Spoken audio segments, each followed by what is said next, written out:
जैसे संध्या काल में लगाया गया दीप मानदेह नामक असुर का संहार कर देता है। प्रतिदिन एक नियम बनाकर रखना चाहिए कि रोज शाम के समय पर अपने घर में प्रदोष काल के समय पर एक दीप जरूर लगाना चाहिए।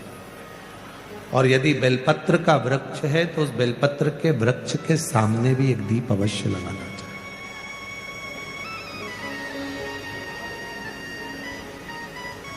6 महीने में, 3 महीने में, 2 महीने में, 1 महीने में ऐसा नियम बनाया करो कि मुझे बेलपत्र की पूजन करना।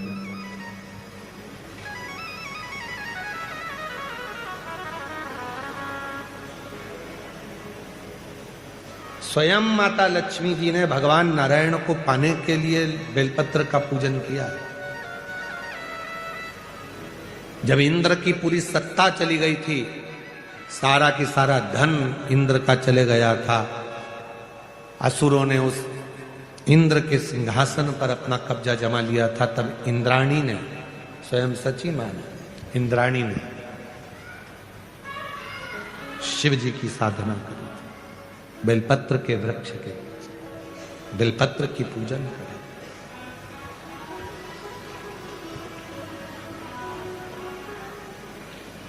कभी दिल कर जाए तुम्हारा तो कभी महीने में, 1.5 महीने में, 2 महीने में बेलपत्र के पेड़ के नीचे जल लेकर बैठो। बेलपत्र के वृक्ष के नीचे दूध नहीं चढ़ाना, बेलपत्र के वृक्ष के नीचे दही नहीं चढ़ाना, शहद भी नहीं चढ़ाना। बेलपत्र के वृक्ष के नीचे जब आप बैठते हैं, बेलपत्र पूजन का एक विधान होता है कि जब हम बेलपत्र की पूजन करते हैं तो 2 कलश पानी के भरे हुए, एक अपने सीधे हाथ की ओर, एक उल्टे हाथ की ओर रखा जाता है। पूजन की थाली बीच में रखी जाती है।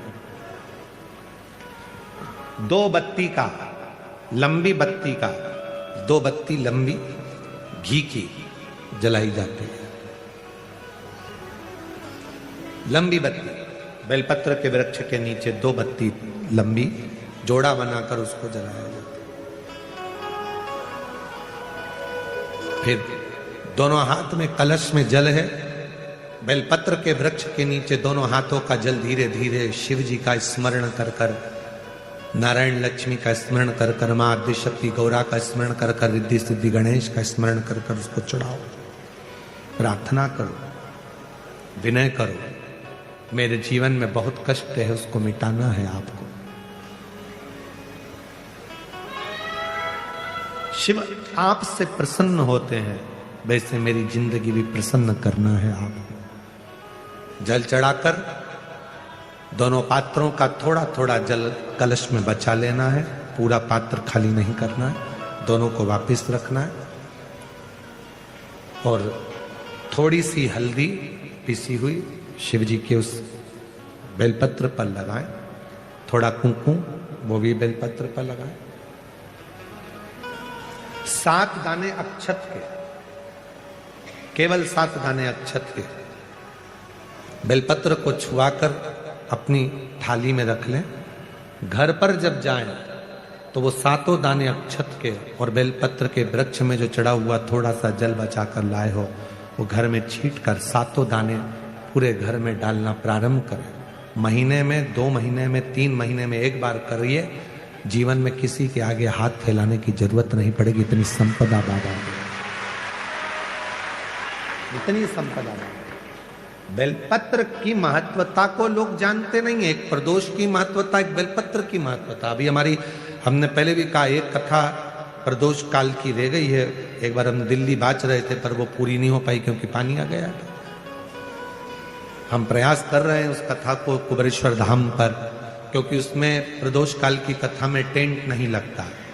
वो प्रदोष काल की जो कथा होगी सीहोर कुबेरेश्वर धाम में, उसमें टेंट नहीं लगेगा, उसको खुले मैदान में बांचना पड़ता।